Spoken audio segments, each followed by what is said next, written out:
గురుగారు, కర్కాటక రాశి వారికి ఈ వారం ఎలా ఉండబోతోంది? కర్కాటక రాశి వారికి 4 గ్రహాలు చక్కగా అనుకూలిస్తున్నాయమ్మా. జన్మచంద్రుడు, లాభ గురువు, తృతీయంలో శుక్రకేతువులు. ఆర్థికంగా కలిసొస్తుంది. ఇప్పుడు తీసుకునే నిర్ణయాలు విజయవంతమవుతాయి. ప్రతి విషయము క్షుణ్ణంగా పరిశీలించి చక్కగా నిర్ణయాలు తీసుకోండి. అలాగే ఆత్మవిశ్వాసంతో పనులు మొదలుపెట్టండి. మనోబలం శక్తిని ప్రసాదిస్తుంది.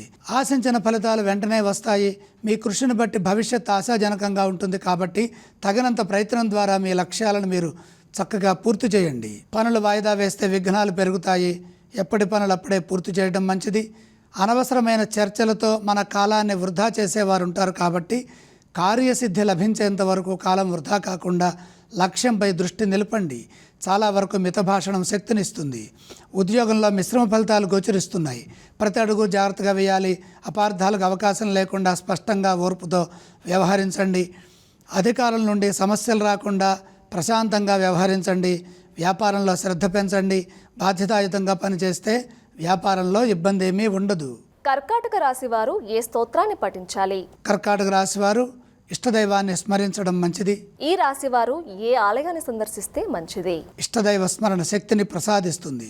కర్కాటక రాశి వారు ఏ విధానం చేయాలి? ద్వితీయ స్థానంలో సూర్య సంచారం జరుగుతోంది. సూర్య ప్రీతిగా కొద్దిగా గోధుమలు దానం చేయండి.